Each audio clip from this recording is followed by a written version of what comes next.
សួស្តីអ្នកទាំងអស់គ្នាវីដេអូនេះខ្ញុំនឹងចែករំលែកតាក់ទងជាមួយរបៀបនៃការដំឡើងកម្មវិធី Google Classroom ក៏ដូចជាការប្រើប្រាស់កម្មវិធី Google Classroom នៅក្នុងទូរស័ព្ទដៃប្រភេទ Android អញ្ចឹងដើម្បីដំឡើងកម្មវិធី Google Classroom បានគឺយើងចូលទៅកាន់ Play Store បន្ទាប់មកនៅខាងលើនេះគឺយើង search ពាក្យថា Google Classroom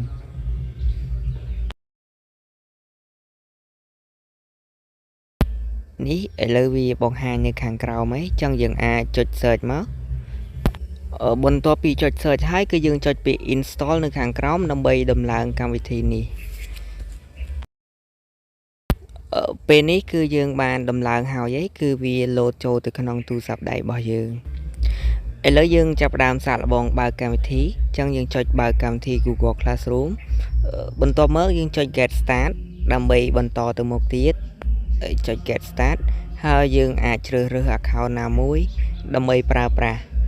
ញ្ចឹងឧទាហរណ៍ខ្ញុំជ្រើសរើស account នេះមួយចុច OK គឺបានចេញបែបនេះមានន័យថាយើងអាចដំណើរការកម្មវិធីនឹងបាននៅក្នុងកម្មវិធី Google Classroom គឺយើងអាចបែងចែកជាពីរផ្នែកដាច់ពីគ្នាធំផ្នែកទី1គឺសម្រាប់គ្រូហើយផ្នែកទី2គឺសម្រាប់សិស្សអញ្ចឹងសម្រាប់គ្រូគឺគាត់មាននាទីបង្កើតថ្នាក់រៀនគាត់ដាក់មេរៀនឲ្យសិស្សគាត់ដាក់កិច្ចការឲ្យសិស្សហើយនឹងគាត់កែកិច្ចការឲ្យសិស្សហើយសម្រាប់សិស្សវិញគឺគាត់មាននាទីចូលថ្នាក់ដែលគ្រូគាត់បានបង្កើតហើយគាត់មើលមេរៀនដែលគ្រូបានដាក់ឲ្យ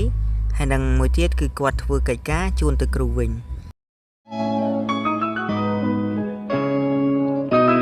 អញ្ចឹងខ្ញុំសូមបង្ហាញតាក់ទងជាមួយនឹងផ្នែកទី1គឺការប្រើប្រាស់សម្រាប់គ្រូអញ្ចឹង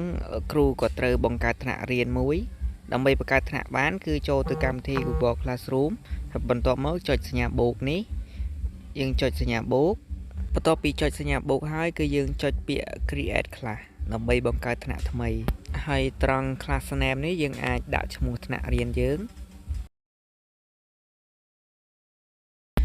ហើយ section គឺយើងអាចដាក់ជាម៉ោងចាប់ផ្ដើមពីម៉ោងណាដល់ម៉ោងណាយើងអាចទៅសេបំពេញកន្លែង section នឹងបាន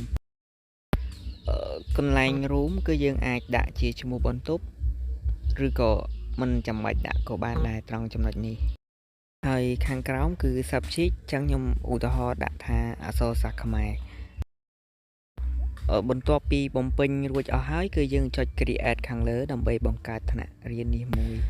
នៅពេលដែលវា load បង្ហាញបែបនេះចឹងបានន័យថាយើងបង្កើតបានថ្នាក់រៀនមួយហើយដែលមានឈ្មោះថារៀន online ម៉ោង1ដល់ម៉ោង3ចឹងជំហានបន្ទាប់គឺយើងត្រូវទៅយកកូដដើម្បីផ្ញើឲ្យសិស្សគាត់អាចដើម្បីទៅយកកូដគឺយើងចុចលើសញ្ញាកងចាក់ខាងលើយើងនឹងឃើញផ្ទាំងបែបនេះចឹងនេះគឺជាកូដដើម្បីចម្លងកូដនេះបានគឺយើងគ្រាន់តែចុចលើកូដហ្នឹងទៅគឺយើងអាច copy កូដហ្នឹងបានហើយចឹងចុចលើវាមួយដើម្បី copy បន្ទាប់ពី copy កូដរួចគឺខ្ញុំអាចផ្ញើទៅសិស្សតាមរយៈមធ្យោបាយផ្សេងឧទាហរណ៍ខ្ញុំផ្ញើតាម Telegram អញ្ចឹងខ្ញុំបើក Telegram មកហើយរកឈ្មោះក្រុម Telegram ឬក៏រកឈ្មោះសិស្សដើម្បីផ្ញើឲ្យគាត់អញ្ចឹងដើម្បីផ្ញើបានគឺយើងចុចកន្លែងតសេខាងក្រោមនេះឲ្យជាប់ហើយចុចពាក្យ paste បន្ទាប់មកយើងនឹងអាចផ្ញើទៅគាត់នេះអញ្ចឹងចុចផ្ញើទៅគឺគាត់អាចទទួលបានកូដហ្នឹងឯង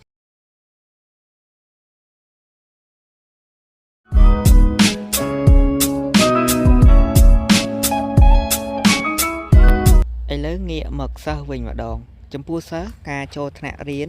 គឺគាត់គ្រាន់តែទៅរកកូដទៅយកកូដដែលគ្រូគាត់បានផ្ញើឲ្យហ្នឹង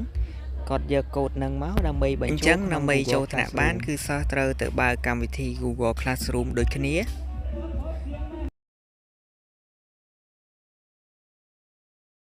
ដើម្បីចូលថ្នាក់គឺសិស្សគាត់ចុចសញ្ញាបូកដោយគ្រូដែរគាត់ចុចលើសញ្ញាបូកហើយបន្ទាប់មកគាត់ជ្រើសរើសយកពាក្យ join class